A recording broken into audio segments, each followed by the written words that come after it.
Muy bien. Bueno, en las últimas veces que me tocaba compartir la palabra con vosotros, quería hacer partícipe de este tiempo también a algunos de entre vosotros, sobre todo lo que es en la lectura del texto que nos toca. Entonces, esta vez he dicho a Paquita, si me podías dar una mano y que nos leyera el texto que tenemos por delante. Entonces, para que la oigáis todos, si se viene aquí y lo puede leer. ¿Vale, Paquita?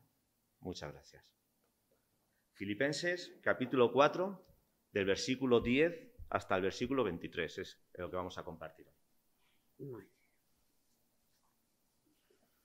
Dice así la palabra del Señor. En gran manera me gocé en el Señor, de que ya al fin habéis revivido vuestro cuidado de mí, de lo cual también estabais solícitos, pero os faltaba la oportunidad. No lo digo porque tenga escasez, pues he aprendido a contentarme cualquiera que sea mi situación. Sé vivir humildemente y sé tener abundancia.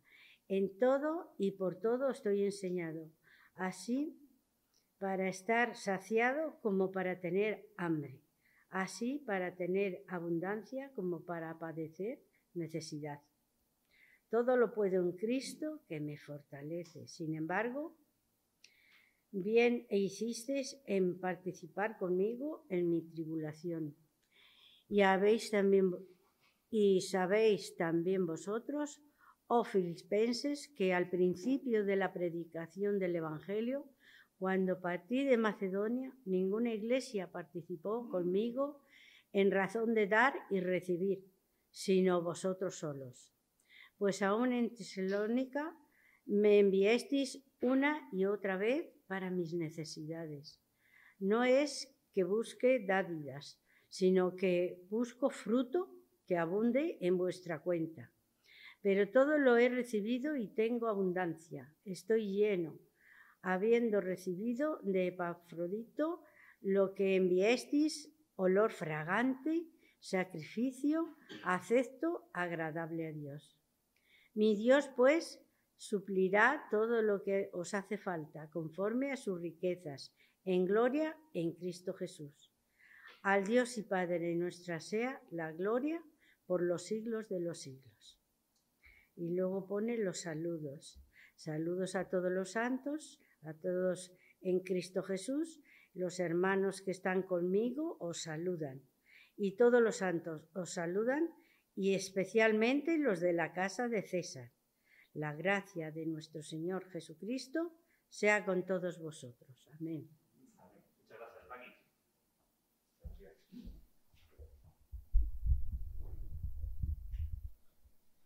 Bien, pues hemos leído el texto que tenemos por delante y antes de adentrarme en él, en versículos ya por versículos o así más de uno seguidos, quisiera hacer una pequeña introducción. No es un resumen de todo lo que hemos estado viendo hasta ahora en Filipenses, puesto que es una carta que no es muy larga y la tenemos muy fresca, pero sí decir algunas cositas que me va a dar pie a entrar un poquito mejor a partir del versículo 10 en lo que quiero comentar con vosotros. Mirad, aquellos que hemos estado estudiándola durante todas estas semanas, por lo menos a mí se me han quedado un par de cosas que han sobresalido en esta carta, entre otras, ¿no? Que hemos estudiado mucho, pero entre otras cosas, por lo menos dos cosas sí que me he quedado con ello. Ha hablado mucho acerca del gozo. Ha hablado mucho Pablo acerca del gozo, acerca de los filipenses.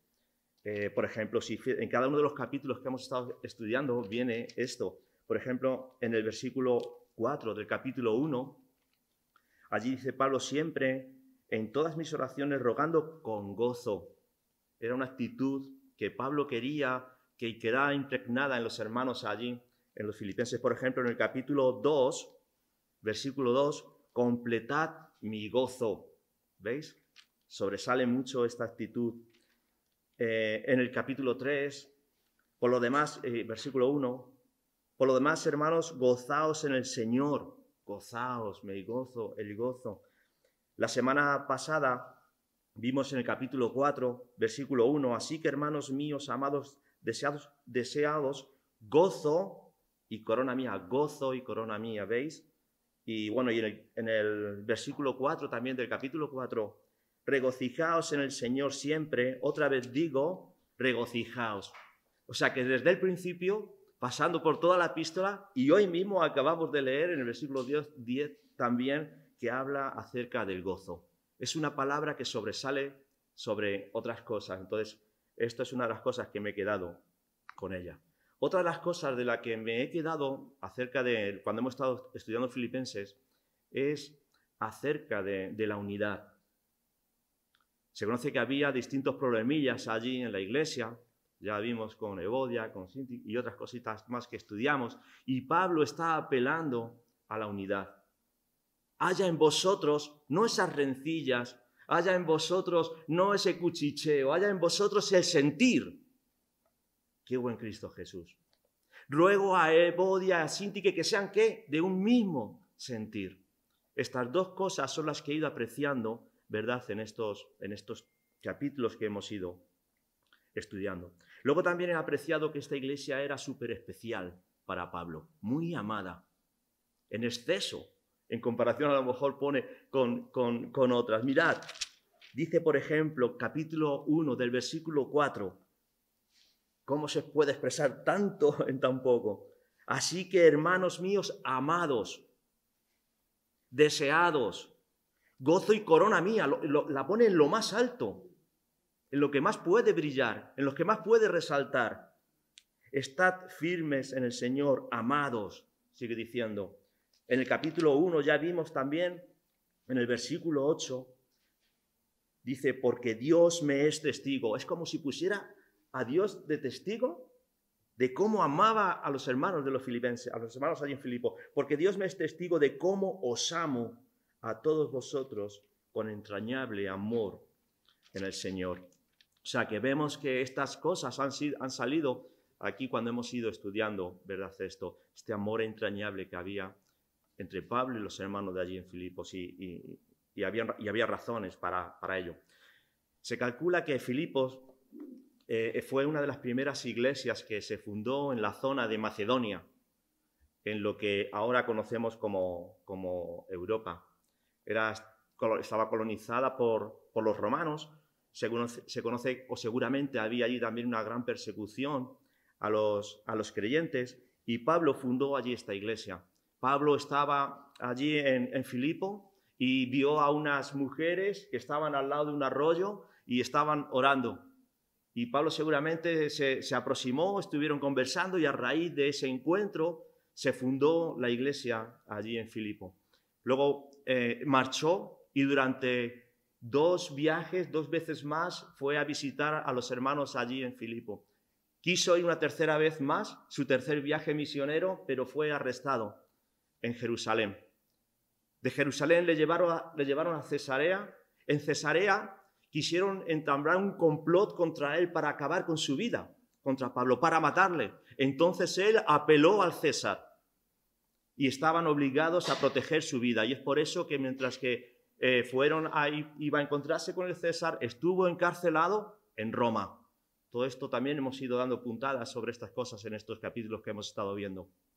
Y estando allí en Roma fue cuando escribió estas cartas de las cuales estamos estudiando en estas series. Se dice, estáis leyendo, que desde que toda esta introducción que estoy dando, que transcurrió 10 años hasta que más o menos vamos a leer los textos que tenemos por delante.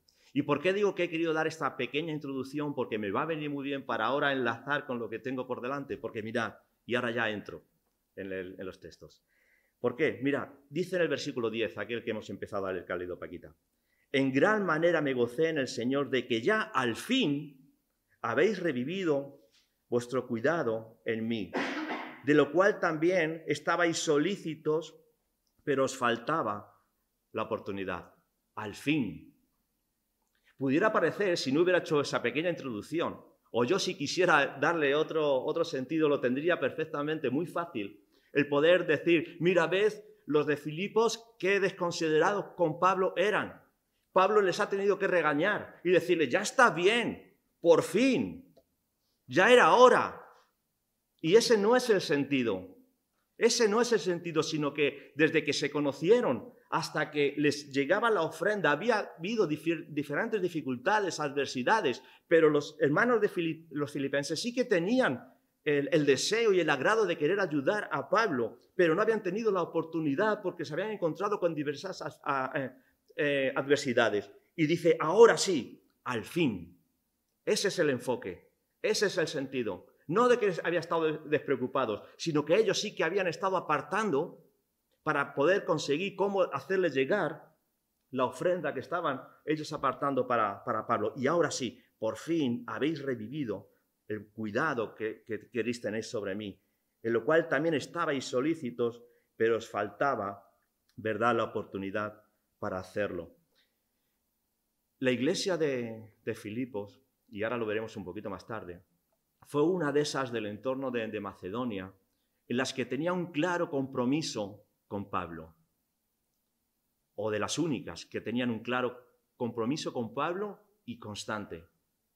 Y podríamos llegar a pensar, bueno, pero es que a lo mejor la iglesia de Filipos, por una colonia romana, abundaba en la riqueza, tenía abundancia, y entonces es por esto que los hermanos pues dijeron, mira, pues si nadie puede, nosotros nos ponemos aquí y vamos a echar una mano en la predicación del Evangelio, ayudar a Pablo en el ministerio y todo lo demás. No pensemos que es que ellos eran constantes en las ofrendas, en apartar para Pablo y para el ministerio, porque era una iglesia rica. Vamos a leer algo en 1 Corintios, capítulo 8.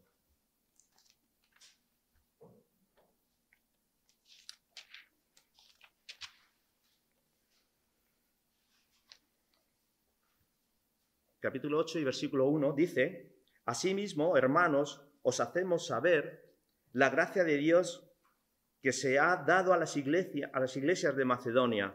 Fijaros lo que dice ahora, que en grande prueba de tribulación, es decir, estando en tribulación, en abundancia de su gozo y en su profunda pobreza, abundaron en riquezas su generosidad. Y dice el versículo 3, pues doy testimonio de que con agrado me han dado conforme a sus fuerzas y aún más conforme, 2 Corintios, he dicho 1 Corintios antes, ¿no? Perdonadme, sí. Estoy en 2 Corintios capítulo 8.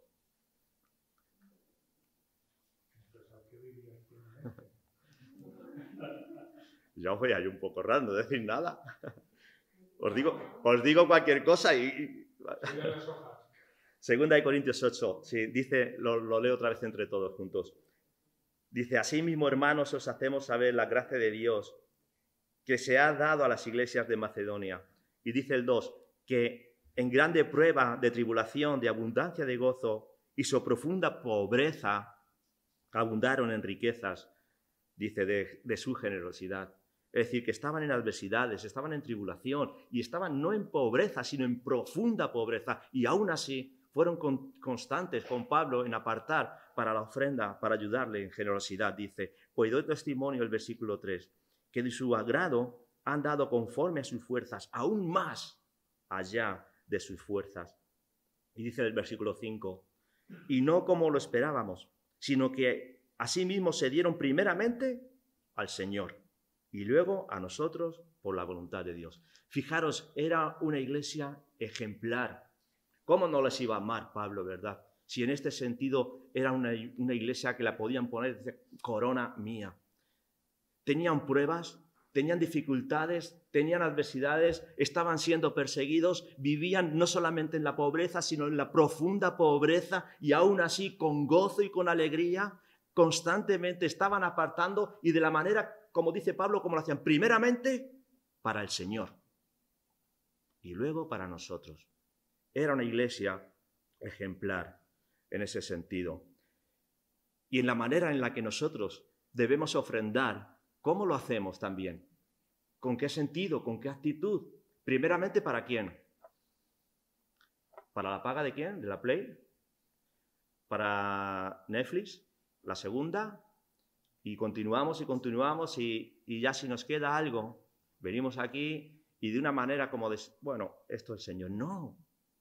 Primeramente para el Señor, para su obra, de una manera generosa, gozosa. ¿Que estás pasando pruebas? El Señor no te está diciendo una cantidad, te está diciendo una actitud. que haya en cada uno de nosotros, pero hacerlo de esta manera, porque esto es agradable también ante Dios. Seguimos adelante y dice el versículo 11, no lo digo porque tenga escasez, pues he aprendido a contentarme cualquiera que sea mi situación.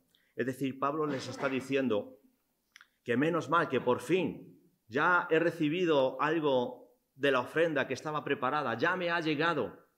Pero cuidado, no penséis que esto quiero poner una presión sobre vosotros para que me deis más. No, no, no.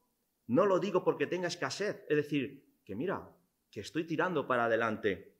Pues he aprendido a contentarme cualquiera que sea la situación. Este es un mensaje, el que voy a decir ahora en estos dos siguientes versículos, el 11 y el 12, que es tan contrario a la actitud de la sociedad en la que vivimos. Es tan antagónico, ¿verdad? No lo digo porque tenga escasez, pues he aprendido a contentarme, cualquiera que sea mi situación.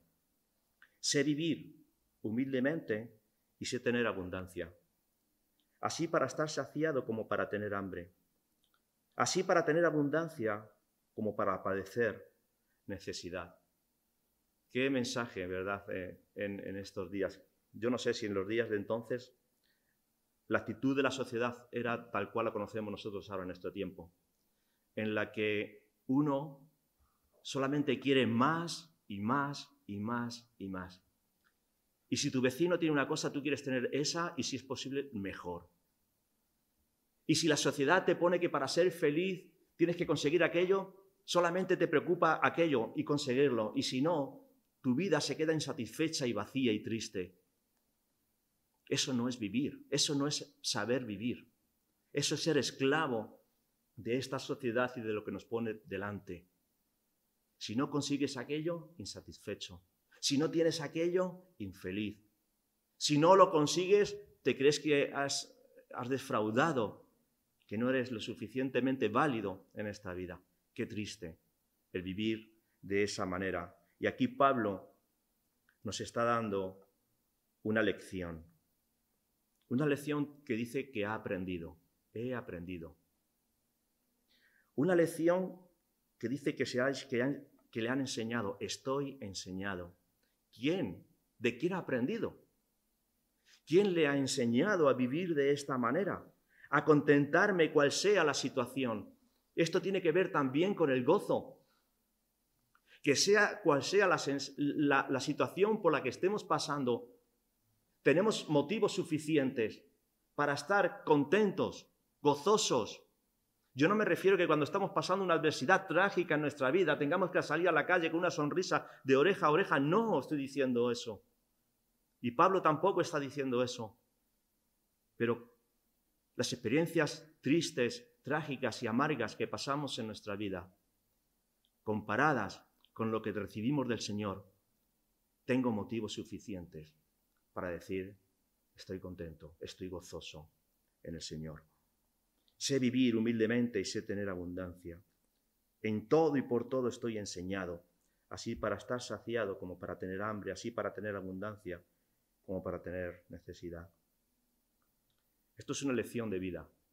Sé vivir humildemente cuando no tenía nada prácticamente. Cuando no tenía nada, hay que saber vivir. Cuando tienes abundancia, que no se te vaya la cabeza. Tienes que saber vivir. Cuando estés pasando hambre, tienes que saber vivir. Pablo seguramente que pasó por cada una de estas experiencias, por eso dice que he aprendido, que he sido enseñado. La vida, las circunstancias por las que vamos pasando nos van enseñando, vamos aprendiendo. Y esto es lo que Pablo aquí está diciendo. Yo me acuerdo cuando era pequeño y estaba en casa, que mis padres pasaron por una época muy difícil económicamente, muy difícil. Yo no sé si ellos se llegaron a dar cuenta de que yo lo estaba escuchando o que lo estaba viendo, pero en una ocasión mis padres tenían que hacer un pago y no había un duro en casa, no teníamos dinero. Y yo escuché a mi padre decir a mi madre que anda, acércate a la vecina y a ver si te puede prestar algo de dinero para que podamos realizar este pago. Y lo hicieron y se lo dieron. Yo me acuerdo de escuchar sobre todo al padre Angelines, a sus padres, de cómo allí donde ellos vivían, en el pueblo, había tanta pobreza que su padre le enviaba por las calles del pueblo, de aquellas casas, aquellas familias que tenían un poco más, a ver si les daba algún chusco de pan para poder comer algo en esa noche. Su madre, la madre de Angelines, tuvo que venirse de un pueblecito de la Sierra de Zamora porque no había, y tuvo que irse a Madrid a ver si alguien le daba trabajo. Pero ¿sabes qué? La lección que yo he sacado de mis padres y de sus padres, seguramente, que sabían vivir humildemente. A pesar de la pobreza, a pesar del hambre, de esas circunstancias, yo aprendí a vivir en mi casa de una manera humilde. Luego las cosas fueron mejor. Si yo os hiciera una pregunta, yo estoy seguro que muchos de los que estáis aquí, si os preguntara, ¿os ha enseñado a vosotros también la vida, circunstancias, esto? Me diríais que sí. Que habéis pasado por estas etapas de la vida. Si yo os preguntara, ¿cómo creéis vosotros que sabes vivir mejor? ¿En la abundancia o en la escasez? Algunos de vosotros me diríais, en la abundancia, porque con dinero las cosas se consiguen un poco mejor o es más fácil, ¿no? Bueno, yo no estoy tan claro de que sea así. No lo tengo tan claro. Mirad, os quiero contar un testimonio de alguien. Esto a ciencia cierta porque lo he vivido. Por lo menos lo sé de un par de personas. Os voy a comentar algo. Hace ya mucho tiempo había alguien en la iglesia que era un creyente, era un joven creyente, que era un fiel creyente. Siempre estaba ahí en las reuniones, estaba compartiendo, estaba orando, siempre activo, pero le faltaba un trabajo, no tenía trabajo. El chico venía y quería que pidiéramos oración para que trabajara, porque lo necesitaba y era verdad. Entonces este chico pasaba el tiempo y no encontraba un trabajo, pero el chaval era fiel. No estaba en la necesidad, no estaba en la pobreza extrema y nada de esto, pero era un chico fiel. Siempre las reuniones, podías contar con él para todo, era un genio. Bueno, resulta que al cabo del tiempo el Señor le bendijo y le dio un trabajo. Y todos estábamos contentos porque el Señor había respondido a aquello que estábamos orando. Pues poco a poco empezó a dejar de venir a la reunión de oración porque ya le ocupaba mucho tiempo su trabajo. Le dieron la oportunidad de echar horas y ganar un poco más y empezó a dejar de venir y compartir con la iglesia. Y el chaval llegó a tener su coche, llegó a tener un piso, pero abandonó a la iglesia y abandonó al Señor. Entonces, hay que tener cuidado con esas cosas. El Señor sabe muy bien qué es lo que hace. Y seguimos. Hay que saber vivir. Dice en el versículo 13, Pablo, todo lo puedo en Cristo que me fortalece. Si este texto, bueno, para mí este es uno de estos textos que más veces han sacado de contexto en muchos sitios. Todo lo puedo en Cristo que me fortalece. Pero precisamente está después de estos textos que ha leído Pablo, de estas experiencias que ha podido pasar. Aquí Pablo no está diciendo que, mira, todo lo que yo me voy a proponer a partir de ahora, como soy creyente, lo voy a conseguir, porque todo lo puedo.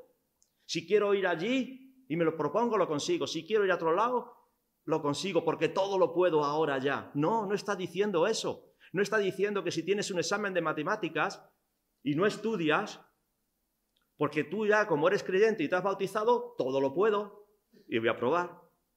No quiere decir tampoco que mira, no tengo trabajo, pero estoy tan a gustito aquí en casa tumbado porque no me hace falta, porque como todo lo puedo.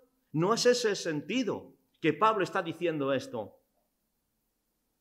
Pablo lo dice en el sentido de que si ha podido vivir en la humildad y no hacer otro tipo de cosas y sujetarse a Cristo, es porque Cristo le ha hecho fuerte.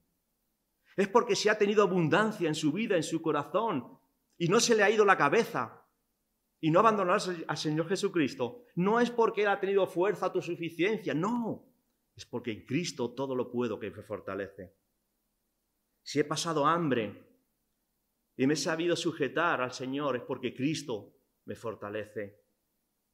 Si he pasado necesidad y no he hecho cosas raras y estoy aquí, es porque Cristo me fortalece. Todo lo puedo en Cristo, sea cual sea la situación. En las buenas, en las malas, en las duras y en las maduras. Todo lo puedo en Cristo, porque Él es el que me fortalece. Porque si no estuviera Él, hubiera caído, sea cual sea la situación, en la pobreza y en la riqueza, hubiera caído. Pero gracias al Señor, que todo lo puedo en Cristo, que es quien me fortalece.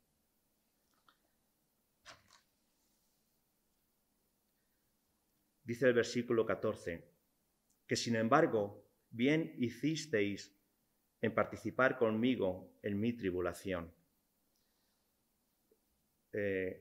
Pablo, después de estas palabras, cuando les estuvieran escuchando los hermanos allí en Filipenses, cuando les llegara la carta, a lo mejor los hermanos allí se hubieran quedado como platos allí. ¿Pero qué estás diciendo, Pablo?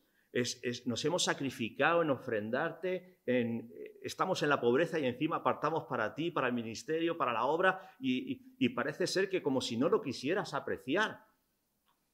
Yo no, si tengo de todo, si me da igual la situación por la que pase, si de nada tengo necesidad, si yo todo lo puedo en Cristo que me fortalece.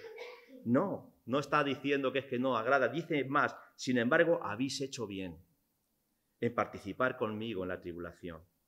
Sabéis también vosotros, oh filipenses, que al principio de la predicación del Evangelio, cuando partí de Macedonia, ninguna iglesia participó conmigo en razón de dar ni recibir, y solo vosotros. Eso es aquí lo que le está diciendo, ¿verdad? Es que sois unas personas a las que os admiro porque cómo me habéis tratado. Y aunque todo lo puedo en Cristo que me fortalece, habéis hecho bien porque habéis contribuido conmigo en la expansión del Evangelio, aun medio de mis tribulaciones.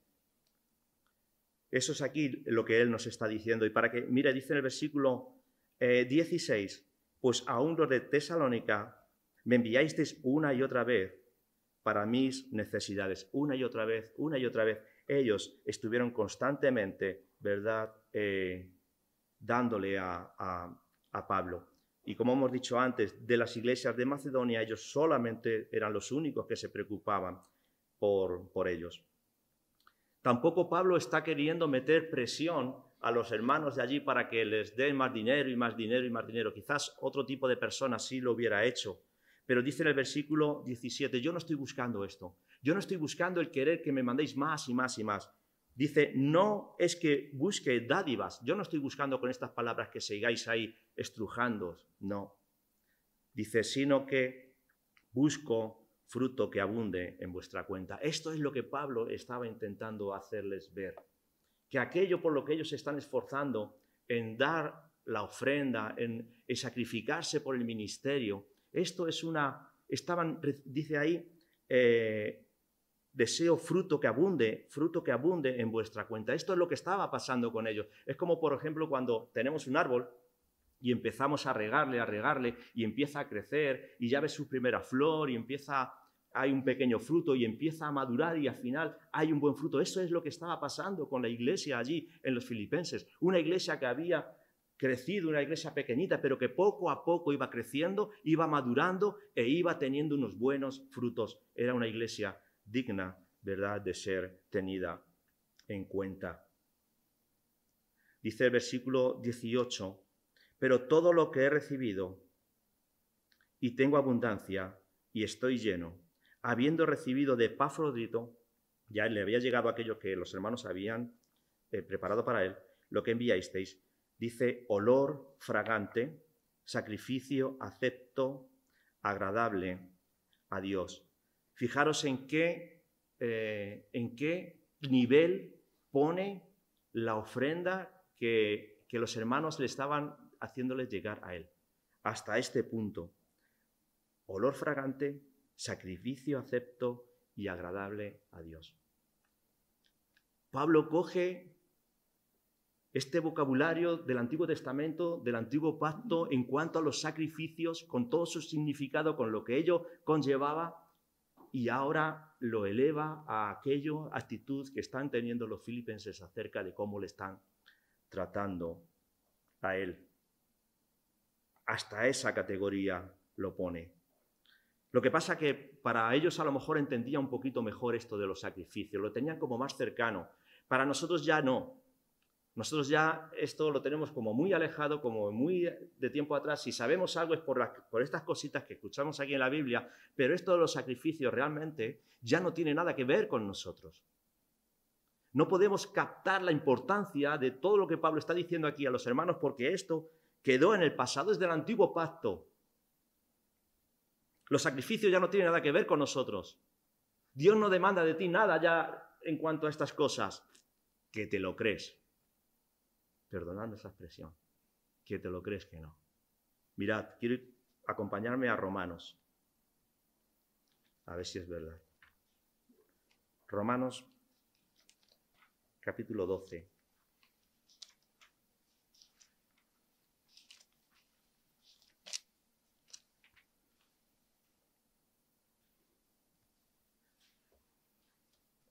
Romanos 12, 1. Así que, hermanos, os ruego, por las misericordias de Dios, que presentéis vuestros cuerpos como en sacrificio vivo. Pablo está rogando aquí. Os ruego, por las misericordias de Dios, que presentéis vuestros cuerpos en sacrificio vivo, santo, agradable a Dios, que es vuestro culto racional. No os conforméis a este siglo, sino transformaos por medio de la renovación de vuestro entendimiento, para que comprobéis cuál sea la buena voluntad de Dios, agradable y perfecta. Entonces, esto de los sacrificios, aunque cierta parte quedó ya en el pasado del antiguo pacto, y como hemos estado recordando antes en la mesa, en Cristo Jesús, una vez y para siempre, aquellos sacrificios que se hacían con los animales que tenían que matar ya acabó, y Cristo ya suplió todo aquello. Pero sí es verdad que aquí nos dice que ahora nos presentemos en sacrificios que, como muertos como los animales, no, vivos, vivos. Así nos tenemos que presentar delante de nuestro Dios, santos, apartados para Él. Y esto es agradable a Dios, y este es nuestro culto racional. Si hay algo que tiene sentido, que es racional en nuestra vida ahora como cristianos, es presentarnos delante de Dios así. Vamos a ir a Hebreos también. Hebreos capítulo 13.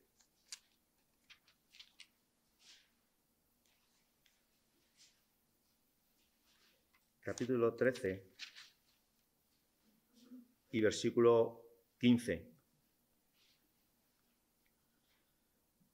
Así que ofrezcamos siempre, vaya, y no tenía nada que ver los sacrificios con nosotros, y aquí pone ahora siempre, ofrezcamos siempre a Dios por medio de Él sacrificio de alabanza, es decir, fruto de labios que confiesen su nombre, y de hacer el bien y de la ayuda mutua no os olvidéis, porque de tales sacrificios, vaya, se agrada a Dios. Es decir, que aunque aquello fue cosa del pasado, hay cosas que Dios sí nos dice ahora que tiene que ver con los sacrificios. Presentarnos nuestros cuerpos, nuestra vida, cómo somos. Nuestra alabanza, que de nuestra boca, no solamente con nuestro cuerpo, sino que con nuestra boca, alabemos al Señor por las cosas que ha hecho, por sus maravillas.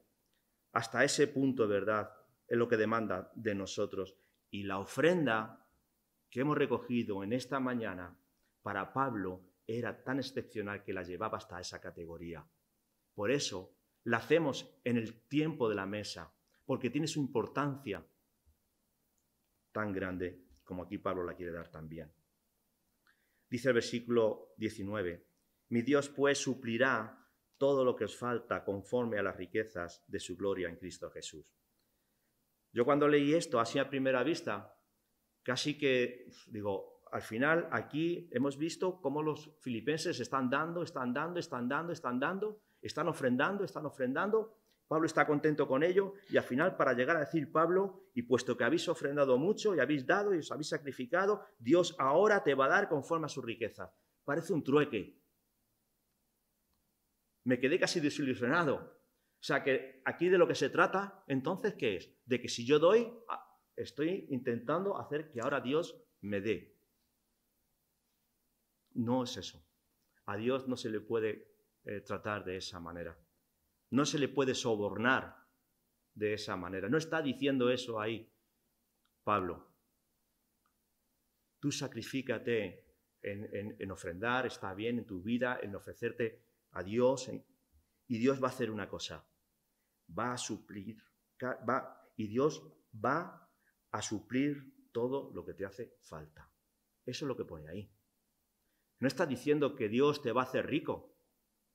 No te está diciendo que Dios te va a dar 3 chalés, 2 coches, no sé cuántas cosas más. No te está diciendo eso. Dios dice que por tu manera de actuar, por tu manera de ser, por tu compromiso con los demás, con el Evangelio, Dios va a suplir lo que te hace falta. Pero quizás lo que te hace falta no es el dinero. Es otra cosa. Quizás lo que te hace falta es que cambies en tu actitud, en tu comportamiento, en tu manera de hablar, en tu manera de expresarte, en tu manera... Y Dios, puesto que hay en ti una sinceridad en tu corazón con otro tipo de cosas, va a suplir todo lo que te hace falta, porque Dios es rico, como pone ahí. Y de aquí en adelante, los 3-4 versículos que nos quedan, aquí Pablo pues termina con unos textos de la epístola de una manera magistral. Y no solo estos textos que leemos son como algo para poner ahí, ¿verdad? Un formalismo. No. Es una clase magistral de un saludo que está lleno de teología, de doctrina, ¿verdad? Y de sentido cristiano. Al Dios y Padre nuestro sea gloria por los siglos de los siglos. Es a Dios, a nuestro Padre, a quien le debemos todo. Dice el versículo 21, saludad a todos los santos en Cristo Jesús. Los hermanos que están con nosotros, conmigo, dice otra vez, saludan, os saludan. Todos los santos os saludan.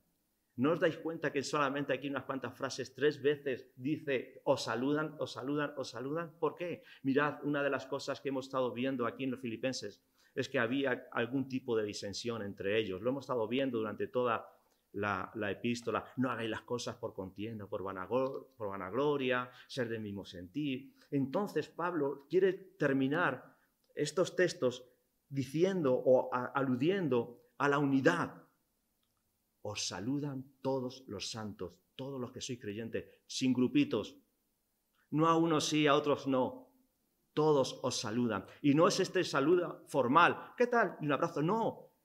Algo mucho más fraternal.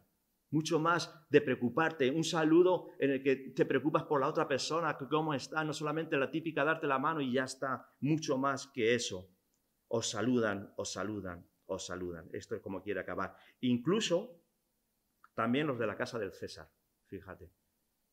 Hasta allí mismo había entrado ya el Evangelio en la casa del César y aquí ellos mismos también os saludan. Y terminamos ya con el versículo 23, que dice, y esto sí que puede ser para algunos la coletilla, ¿no? La gracia de nuestro Señor Jesucristo sea con vosotros. Amén. Y leemos en Colosenses cómo acaba también esta epístola que estudiamos y dice, yo lo leo, la gracia sea con vosotros. Amén. ¿Por qué Pablo acaba de esta manera cuando trata así a los hermanos? No es, ya no hay más que poner y así saben que he acabado. No. Para mí yo creo que esto es lo que enlaza todo lo que Pablo ha estado diciendo hasta ahora. Todo. Todo. Si hay algo en esta vida, en este mundo, en lo cual tiene sentido, no es el dinero, no es la pobreza, no son circunstancias por las que pasamos. Si en algo tiene sentido y por algo estamos aquí, es por su gracia. Y por eso acaba así. Es por su gracia. El viernes, como ha dicho antes José Manuel, estábamos viendo que hay cosas en nuestra vida que nos suceden que no entendemos. Desgracias, adversidades, yo que sé, un montón de cosas que no encontramos una explicación. Y son cosas que nos pasan a nuestro lado. Pero es que hay algo que ha ocurrido más grande en nosotros que no le encontramos ninguna explicación. Y tiene que ver con la gracia de Dios.